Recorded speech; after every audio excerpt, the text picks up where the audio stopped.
ये बहुत सावधानी की बात है और जीवन में, सबके जीवन में एक बार ये प्रश्न खड़ा होगा। इसे सौभाग्य मत मान लेना, इसे प्रारब्ध मत मान लेना। प्रारब्ध से भोग का सानिध्य मिलता है, भोग क्रिया नहीं होती। भोग क्रिया अज्ञान से होती है।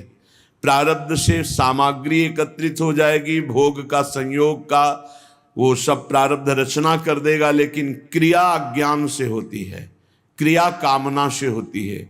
इसलिए कह रहे हैं, यदि राधा माधव के प्रेम रस में डूबने के मार्ग में उपासक चला तो उसके जीवन में एक बार ही सही पर ऐसा अवसर आएगा कि वो परस्पर विपरीत शरीर का भोग करने का प्रश्न माया खड़ा करेगी। आपको कह रहे हैं कि अगर नवयुवती है तो अपनी पुत्री जैसे होती है, ऐसे देखो, सुपुत्रीयति, अपनी पुत्री कितनी भी सुंदर जवान, ऐसा आता ही नहीं भाव में कि ये स्त्री है, आता ही नहीं है। जिनके आता है वो राक्षस ही हैं, मनुष्य तो है नहीं। नहीं तो घर में रहा जाता है, बड़ी बहन, परिवार के सदस्य, कहीं ऐसा आता है कि जवान बहन है तो जवान लड़की, ऐसा थोड़ी आता है। हंसते खेलते गले लगाते, कोई कहीं भाव ही नहीं रहता काम का। चाहे जवान पुत्री हो चाहे जवान बहन हो, कभी ऐसा घर में भाव, जिनके भाव आता वो राक्षस हृदय के हैं, मनुष्य हृदय के नहीं। वो राक्षस हृदय वाले, आसुर स्वभाव वाले हैं। नहीं, अपनी पुत्री अपनी बहन के समीप रहने पर कहीं ऐसे भाव थोड़ी आते। खूब खेलना कूदना हंसना बातचीत करना ये सब घर में होता रहता है, पर ये भाव थोड़ी आता है कि ये स्त्री है। नहीं, वो मेरी बहन, वहां कोई गुंजाइश ही नहीं काम भाव की।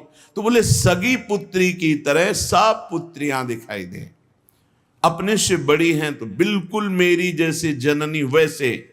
मातृयत्य परांगनाम, जैसे अपनी अम्मा के पास, मां के पास बैठे तो क्या भाव बिगड़ेगा? कुछ नहीं बिगड़ेगा। कैसा भी जवान लड़का हो, मां अपने ऐसे हृदय से लगा के दुलार करती है, समझाती है, बुझाती है, डांटती है। वहां काम भाव आता है क्या? मां के गले लगने पर, बहन के गले लगने पर काम भाव आता है क्या? बेटी को हृदय से लगाने पे काम। जब साधारण सांसारिक पवित्र भाव में काम नहीं आता तो तुम तो परम पवित्र भगवान के भाव वाले हो, तुम्हारे अंदर कैसे काम परास्त कर सकता है?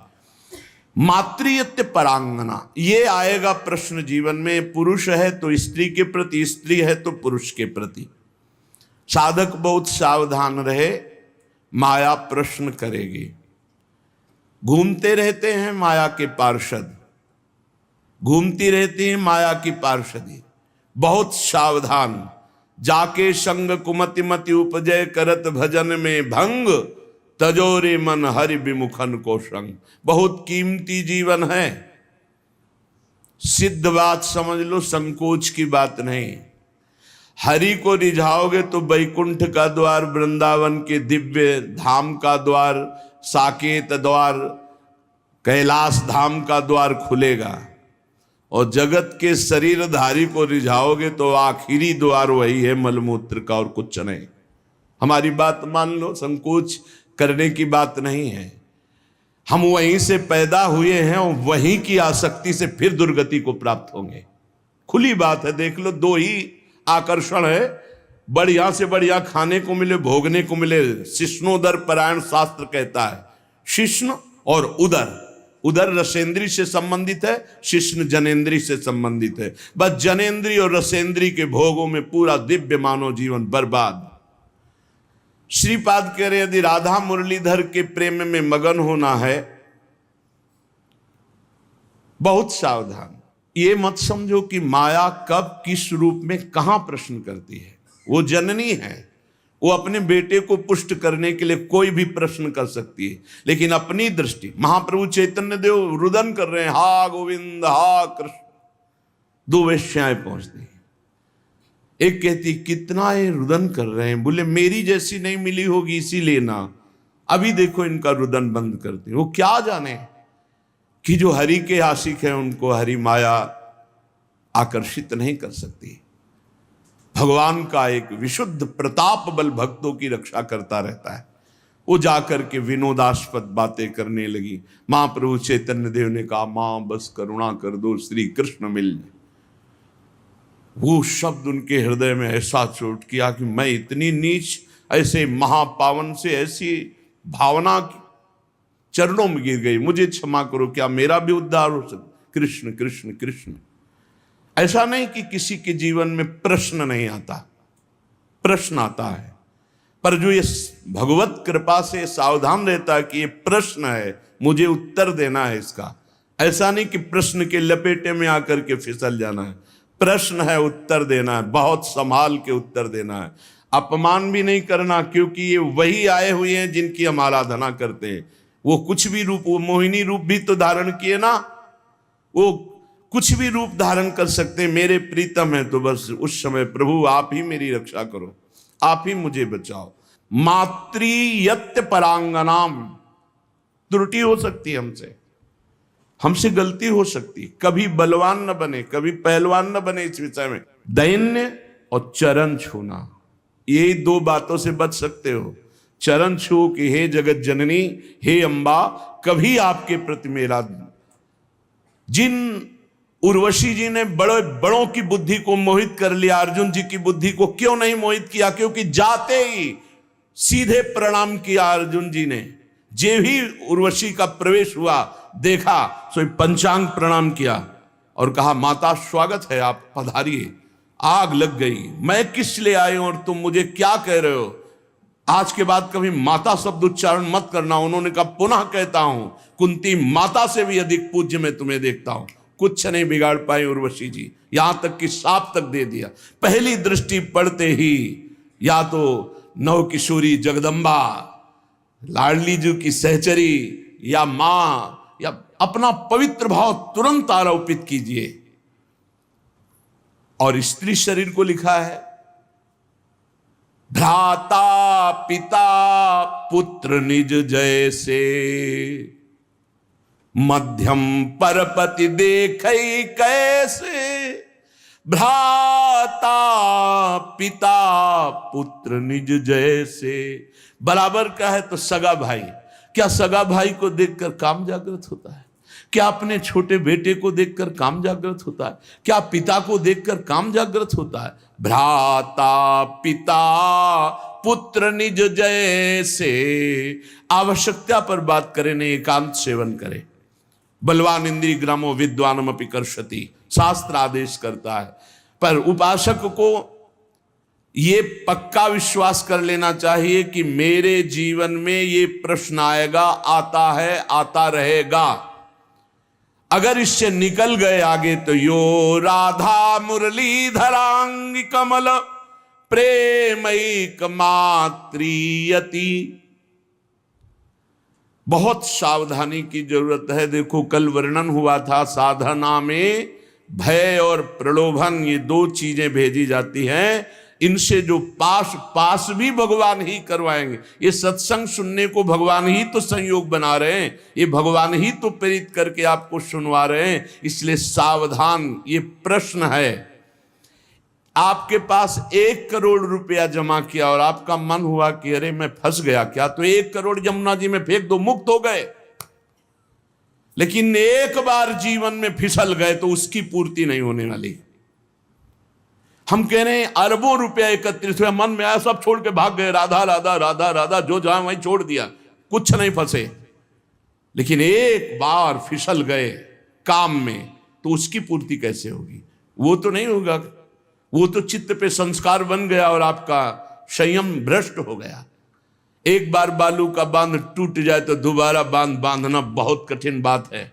एक बार योगी भ्रष्ट हो जाए, दोबारा योगी अपने योग पे आना भगवान के बल की बात है, दूसरी बात नहीं। जैसे बालू का बांध फूट जाए तो बांधना बड़ा कठिन है, ऐसे ये ब्रह्मचर्य, ये सतमार्ग, ये इंद्रिय निग्रह, ये बालू का बांध है, बहुत होश से। मातृयत्य परांगनाम स्थिर चरम सत्वम सुपुत्रीयति। बड़ा पवित्र भाव। और ये भाव जब अचानक संयोग हो जाए तब संयोग से बचने की पूरी वृत्ति रखे उपासक। जब तक कोई बहुत ऐसा संयोग की बात बन जाए कि बात करना ही है, तो उसके चरणों में दृष्टि रखते हुए, मुख की तरफ दृष्टि रखते हुए साधक कभी बात नहीं करते। नहीं, चरणों पर ऐसे दृष्टि रखते, जी प्रत्युत्तर कम शब्दों में और बस भाग ले। अपने को सूरवीर मत समझे। ये भगवान की प्रचंड मोहिनी माया का आकर्षण हमारे चित्त में बलात् हमारी निष्ठा को परिवर्तित कर देगा। यदि हम अधिक समय साथ रहें, अधिक समय बात करें, अधिक समय हंसी मजाक करें, तो हम फिसल जाएंगे। ये खाइयां हैं जिनसे हम भगवान को नहीं प्राप्त कर पाते और इनमें हम फिसल जाते हैं। बहुत ही सावधानी की जरूरत है। हमारी एक एक वृत्ति भगवान अंदर बैठे हुए देख रहे हो। उस जो जल रही वृत्ति काम क्रोध आदि को ना भोगने से, वो भगवान हिसाब आपको इतना आनंद प्रदान करेंगे कि रोते रहोगे। पर कुछ समय के लिए आपको अपने मार्ग में बहुत संभाल संभाल कर पग रखना है। अगर अपना कल्याण चाहते हो, सुंदर बुद्धि चाहते हो, भगवत मार्ग में अग्रसर होना चाहते हो, तो गोस्वामी तुलसीदास जी की चौपाई याद रखना। जो चाहे आपन कल्याणा, सुजस सुमति शुभ गति शुभ नाना, सो पर नारी लीलार गोसाई, तजौ चौथी के चंद की नाई। जैसे चौथ के चंद्रमा को देखने से कलंक लग ही जाता है, ऐसे ही जो पराई माता बहनों की तरफ ऐसी गंदी दृष्टि या बार बार मुख की तरफ देखना, तो हाव भाव आदि के द्वारा चित्त का आकर्षण होकर मलिन हो जाना स्वाभाविक है। जैसे चौथ के चंद्रमा को देखने से कलंक लगता है, ऐसे जो साधक अपना कल्याण चाहता है, सुमति चाहता है, शुभ गति चाहता है, उसे चाहिए कि चरणों की तरफ देखकर बात करे। ये जगत जननी जगदम्बा हैं, इनकी कृपा से हम परमार्थ पर विजय प्राप्त कर लेंगे। इनके प्रति हमें भोग्य बुद्धि, दोष बुद्धि, निकृष्ट बुद्धि का त्याग करना ही होगा, तब हम आगे बढ़ पाएंगे। गोत्रीयत्यति तर्जना दिशु महा, मित्रीयति द्वेषिषु। यदि हम भगवत मार्ग में चल रहे हैं, कोई हमारी निंदा करता है, तर्जना करता है, तो जैसे अपना भाई, अपना घर का, अपने गोत्र का, परिवार का कोई लड़ाई झगड़ा करे, तो ऐसा अरे घर का आदमी कोई बात नहीं, ऐसे टाल देते हैं, ऐसे भाव रख लेते हैं। या हम भाव रख लेते हैं भगवान के द्वारा विधान किया हुआ भेजा गया है, कोई हमारे प्रारब्ध का क्षय हो रहा है, और जो हमसे विद्वेषी, उसे हम महामित्रवत भाव रखें। नहीं, हम में और संसारी पुरुष में क्या अंतर। करत जे अनुशहन निंदक तिन्हों पे अनुग्रह करो। अपने शरीर को जैसे हम प्यार करते हैं और दूसरे शरीर से हम उदासीन रहते हैं, ये संसारी पुरुष का लक्षण है। और भक्त अपने शरीर से उदासीन रहता है और दूसरे शरीरों के दुख को अपने शरीर जैसा मानता है। ये भाव होता है। अपने शरीर में कष्ट है कोई बात नहीं, लेकिन दूसरे के शरीर का थोड़ा भी कष्ट उसके हृदय में पीड़ा पहुंचा देगा। पूज्य श्री भाई जी हनुमान प्रसाद पोद्दार जी महाराज साधकों के लिए बहुत अमृतमय वचन लिखे हैं।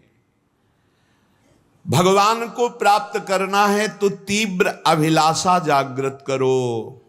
नाम जप से, सत्संग से, सदाचरण से, दूसरों की सेवा से, पवित्र शरीर, पवित्र मन, पवित्र विचार, पवित्र वाणी, तो परम पवित्र सच्चिदानंद भगवान की प्राप्ति की अभिलाषा साधु संग से निश्चित जागृत हो जाएगी। अन्य कामना जब उत्पन्न हो जाती है, तब भगवान की प्राप्ति की अभिलाषा नहीं हो सकती। भगवान ने कहा स्वयं कि जिसका चित्त भोगों ने अपहृत कर लिया है, जो भोगों में लगा हुआ है, जो भोग सामग्री संग्रह करता है, ऐसा व्यक्ति कभी निश्चय ही नहीं कर सकता कि मुझे भगवत प्राप्ति करनी है।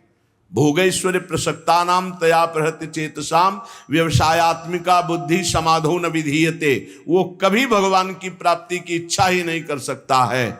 इच्छा ही नहीं होगी ऐसी बात नहीं। अगर साधु संग हो तो वो भोग आदि का त्याग करके भगवत प्राप्ति की इच्छा जागृत कर सकता है, पर जब तक भोगों में लगा रहेगा तब तक भगवत प्राप्ति की इच्छा ही नहीं होगी। अन्य कामना वाला भगवत प्राप्ति की इच्छा नहीं रखता। अनन्य कामना जिसकी है श्री भगवान से, उसके हृदय में इच्छा जागृत होती है, अब मुझे भगवत प्राप्ति करना है। जब भगवत प्राप्ति की इच्छा जागृत होती है तब भगवान के अनुकूल आचरण और प्रतिकूल आचरणों का त्याग, ये नियम लेना होता है। श्री कृष्ण अनुकूलेन प्रतिकूलस्य वर्जनम विसर्जनम। आज के बाद कभी शास्त्र विरुद्ध धर्म विरुद्ध आचरण नहीं करूंगा, तभी आपके अंदर भगवत प्राप्ति की अभिलाषा जागृत होगी। इधर तो माला चला रहे हैं, पाठ कर रहे हैं, धर्म के कार्य कर रहे हैं, और पीछे फिर अधर्माचरण हो रहा है, तो वो अंधा बटे पड़ा चबाए, तुम्हारे हाथ में कुछ नहीं लगेगा। हमको संयम से रोकना पड़ेगा।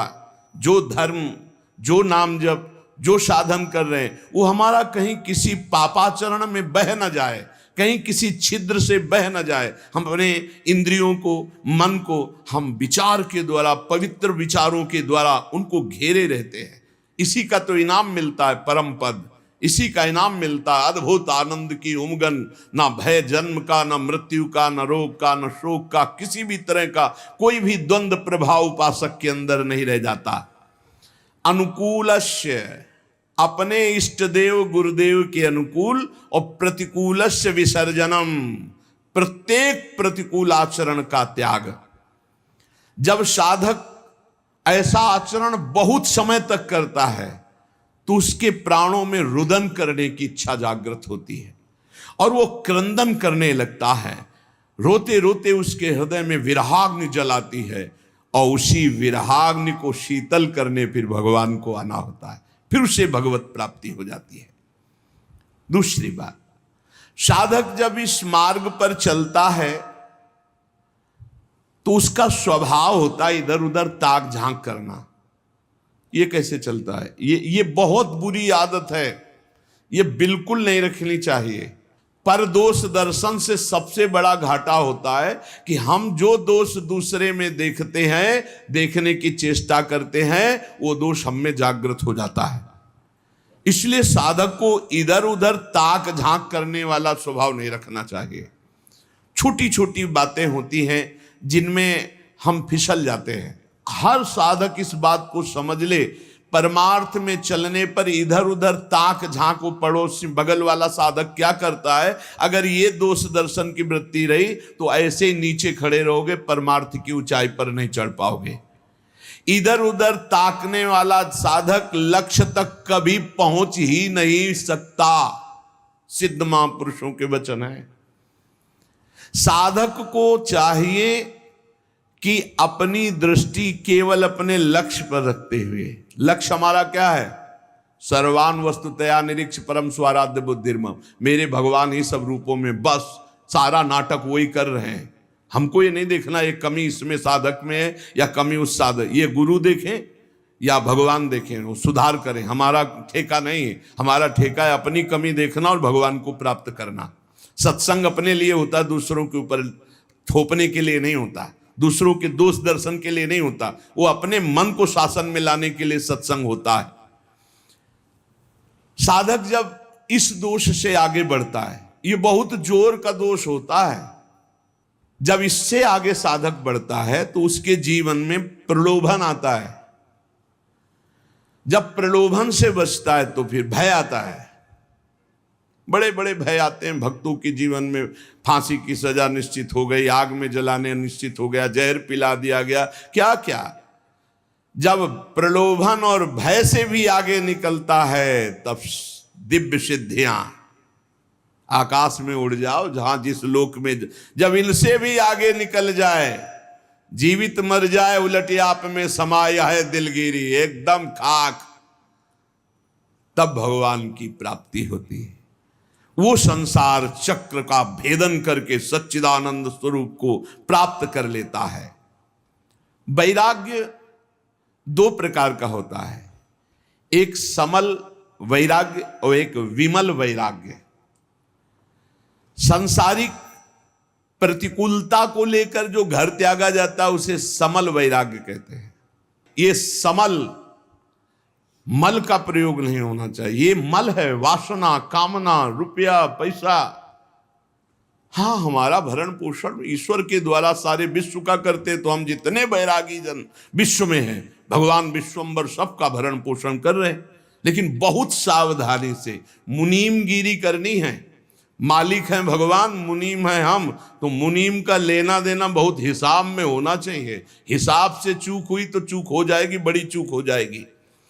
तो एक होते हैं वैराग्य लेते हैं ये देख करके कि अब नौकरी नहीं मिल रही, विवाह भी नहीं हुआ, खान पान की व्यवस्था, बाबा जी बन जाते हैं। जिंदगी नरक हो जाएगी तुम्हारी और दूसरों की बेइज्जती करवाओगे। कभी ऐसे बाबा जी नहीं बना जाता। बाबा जी बना जाता है, सब व्यवस्थाएं हैं, लेकिन अब मन नहीं लग रहा, ऐसा लग रहा है मुझे भगवान चाहिए।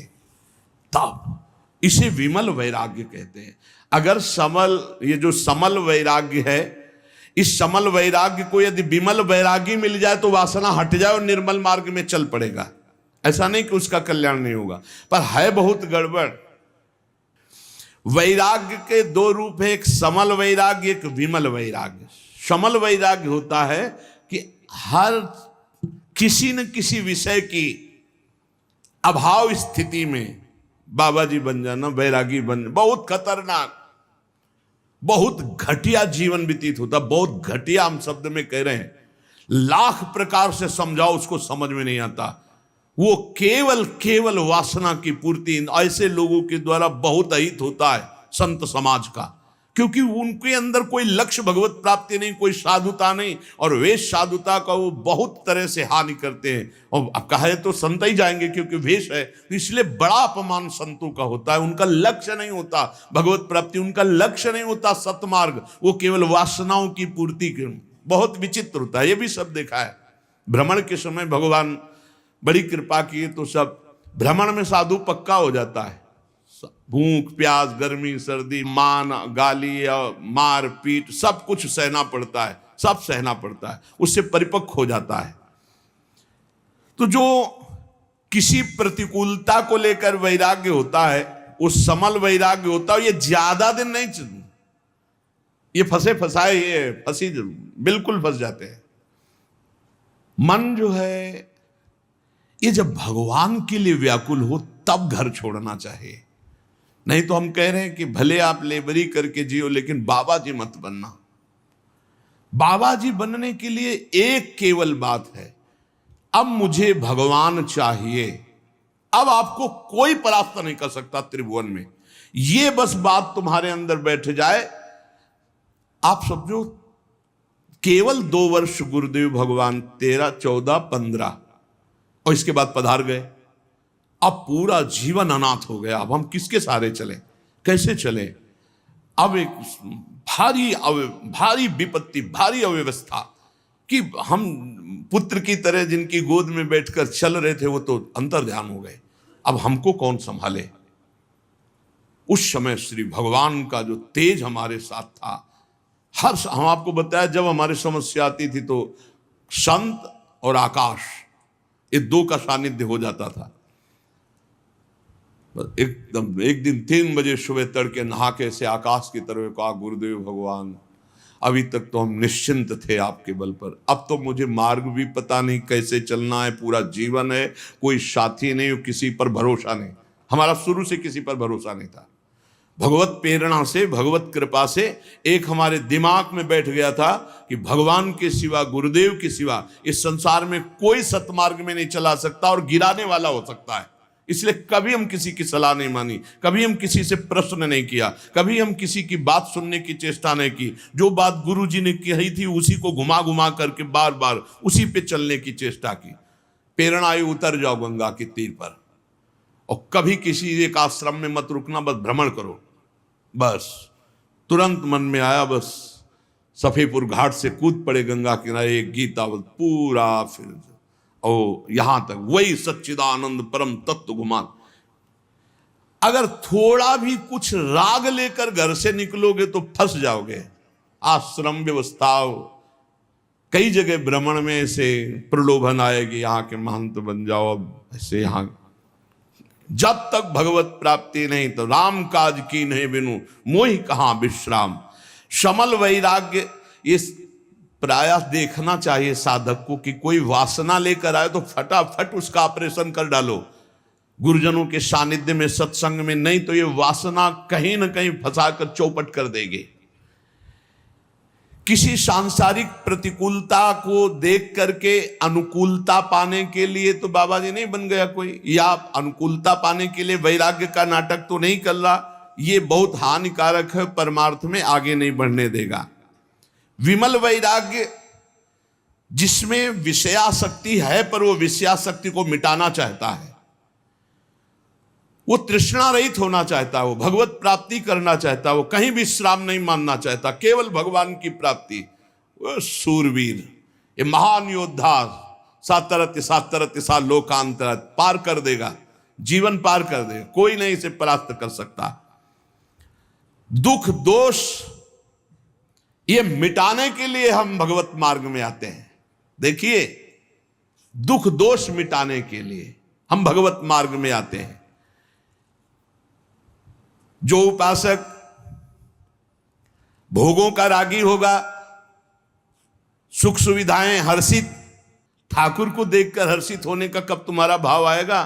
मन अति हर्ष जनावनते ही आज देखी हो परम से। अरे विश्व की हर संपत्ति चरणों में फेंक दी जाए तो भी ऐसे, उधर देखने की इच्छा न हो। सुरपति नरपति लोकपति जिनके भावे घास रहे, परम आनंद में तज सभी गए। सच्चिदानंद का आशिक और छोटी मोटी वस्तुओं में हर्षित हो जाए, ऐसा बुरा लगना चाहिए संसार के पद प्रतिष्ठा भोग सामग्री। जैसे तुम्हें कई अरब रुपया का संकल्प बनाया, तुम्हें 5 का नोट दिया जाए, ये ले 5 का, तो कैसा लगेगा? मानो थप्पड़ मारा। ऐसे अखिल कोटि ब्रह्मांड नायक चाहिए तो लोक परलोक के भोग तुम्हें विश्वत लगने चाहिए। ब्रह्मादिक के भोग सब विषम लागत ताई, नारायण ब्रज चंद की लगन लगी। कहीं राजी हो जाए, हे साधक सावधान, कहीं राजी नहीं। अपने को हर समय कसौटी में कसते रहो, कोई जान न पावे। सब सुविधा होने पर आप अपने को कसौटी में कसो। तुम शरीर नहीं हो, तुम मन नहीं हो, तुम इंद्री नहीं हो। कभी कभी पूरा दिन भूखे रह गए, कोई जान न पाया। और दिनचर्या में फर्क नहीं पड़ना चाहिए। दिनचर्या में फर्क पड़े तो तुम साधु नहीं। दिनचर्या में फर्क न पड़े और अपने आप को कभी ऐसे कभी ऐसे, और खूब भजन परायण। और जब एक समाहित चित्त हो गया, भजन से चित्त नहीं हटता, तो ये सब खत्म हो जाता है। फिर तो जो जैसे प्रभु रखे, जोई जोई प्यारो करे सोई मोई भावे। पहले कसौटी में कसना चाहिए अपने आप को।